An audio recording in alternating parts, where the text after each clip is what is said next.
ఇప్పుడున్న వాళ్ళలో డైరెక్టర్స్లో చాలా ఫ్యూ మెంబర్స్ అని చెప్పొచ్చు.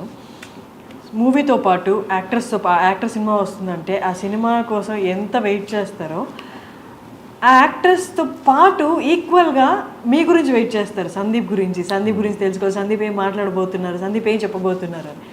ఉన్న యాక్టర్స్లో ఫ్యూ డైరెక్టర్స్లో మీరు ఒకరు. How do you take it? Very glad, very happy. ఒక డైరెక్టర్ కోసం టికెట్ కట్ అవుతుంది అంటే which is very good. It's the trust. Arjun Reddy యానిమల్లో whom do you relate more? With whom? I relate to both. Yeah, there are traces of me in both. Okay. మనం same film writer traces ఉంటాయి స్టోరీస్లో. నేను ఏ story రాసినా నా thought, నా traces అయితే ఉంటాయని అనుకుంటున్నాను. కంప్లీట్గా వేరే వాళ్ళలాగా ఆలోచించేది కథ రాయలేను కదా. So yeah. రణబీర్ గురించి చాలా ఇంటర్వ్యూస్లో చెప్పారు మీరు, తనకు అస్సలు కోపం రాదు అని. ఒక సాధువు లెవెల్స్ ప్రశాంతంగా ఉంటాడు. ఒక సాధువుకి ఉన్నంత ప్రశాంతత ఉంది రణబీర్కి. అది ఎట్లా వచ్చిందో నాకు అర్థం కాదు. ఎంత కేవ్స్ ఉన్నా కూడా అసలు ఎటువంటి డిస్టర్బెన్స్ కనిపించదు ఫేస్లో. అది ఎట్లా వస్తుందో అది. మీకు ఏమైనా అనిపించింది ఆయన చూసినప్పుడు మేబీ నాలో ఈ యాంగర్ కొంచెం తగ్గించుకోవాలి? చాలాసార్లు అనిపించింది. మార్పు వచ్చిందా మీలో? రాదు కదా. రాదా? అదొక 5 నిమిషాలు అనిపిస్తుంది. కానీ నేను చాలాసార్లు అడిగిన, నేను సీన్స్ షూట్ చేస్తున్నప్పుడు కొన్ని సీన్స్లో అడిగేవాడు నేను, what situations you will be angry అని. నాకు అసలు కోపమే రాదన్నాడు. ఇరిటేషన్ వస్తుంది. ఇరిటేషన్ ఎవరికైనా వస్తుంది. ఇరిటేషన్ వేరు, కోపం వేరు, ఫ్రస్ట్రేషన్ వేరు. కానీ మనకు అన్నీ ఒకేలాగా కనిపిస్తాయి, యాంగర్ లానే కనిపిస్తాయి. అంటే But ఈ three మూడు are వచ్చినప్పుడు different అరుస్తాం things. కదా, Yeah, అది ఒకటే also. ఎండ్ రిజల్ట్ కదా. Yeah, but that's what I'm saying. You shout out of irritation, frustration and anger also. కానీ 3 సిమిలర్గా కనిపిస్తాయి. 3 పక్క ఎమోషన్సే కాబట్టి సిమిలర్గా కనిపిస్తాయి. అన్నిట్లలో అవుట్పుట్ ఆరవడం కామన్ ఉంటుంది కాబట్టి. సో అందుకే అది కూడా ఒక రీజన్ అయి ఉండొచ్చు మీరు అన్నందుకు.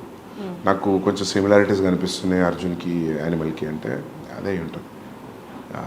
తెలుగులో దిల్ రాజుకి రైట్స్ ఇవ్వడం అంటే ఎలా డిడ్ యూ, అంటే ఏదైనా క్యాలిక్యులేషన్ ఉందా? జస్ట్ క్యాలిక్యులేషన్ ఏం లేదు. దిల్ రాజు గారు ఈ side like I distribute it అని. So he spoke to my brother and Bhushan గారు. Then they thought like okay let's do it అంతే. ఈక్వేషన్ ఏమీ లేదు. ఓకే.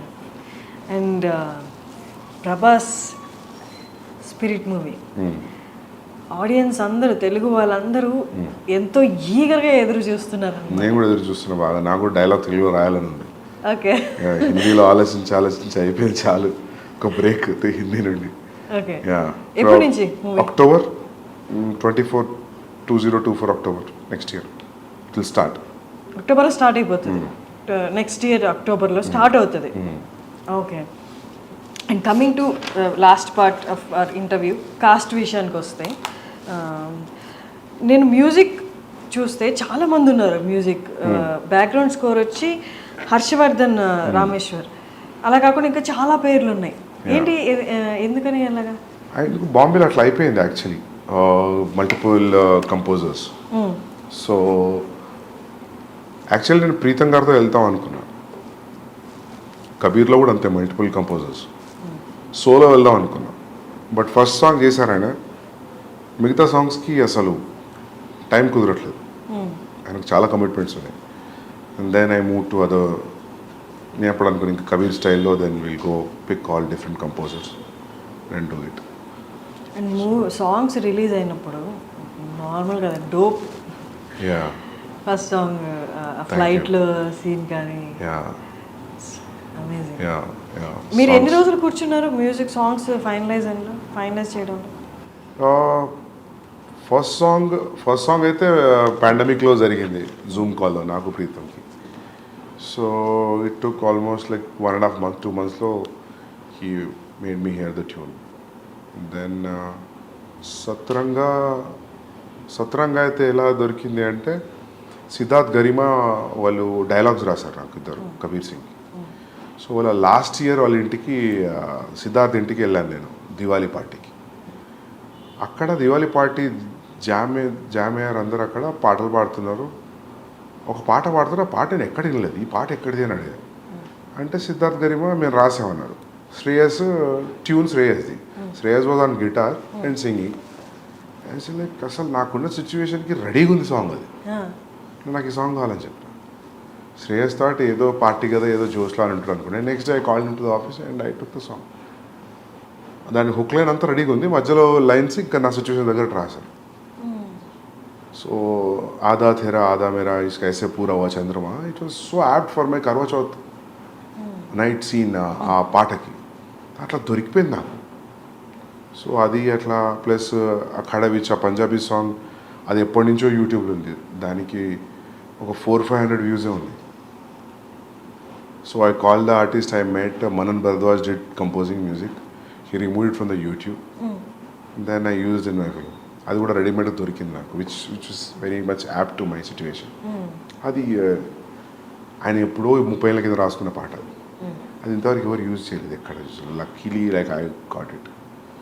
సో యా అవి ఇంకోటి పెహ్లే భీ మే అనే పాట ఉంది విశాల్ మిశ్రాది.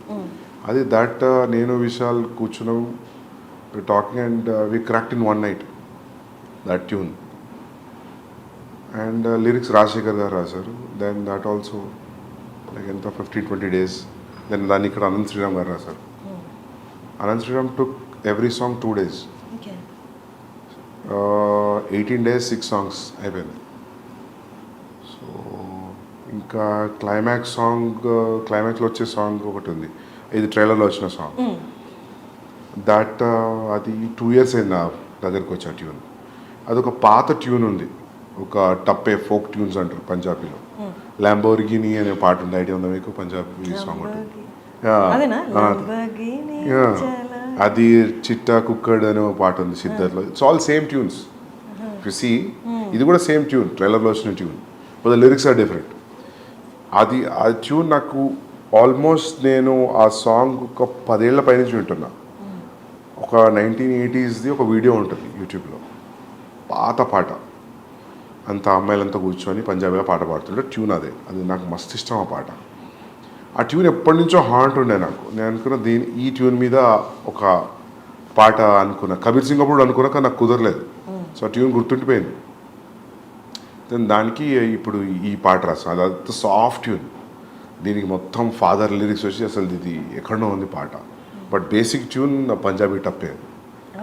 సో అట్లా మ్యూజిక్ అంతా ఒక్కొక్కరు దగ్గర నుంచి డిస్ట్రిబ్యూట్ అయిపోయింది. And I'm very happy. Music is a chartbuster today. They are saying it will be bigger then Kabir Singh music. అంటే రష్మిక ఎలా వచ్చారు ఈ ప్రాజెక్ట్లోకి?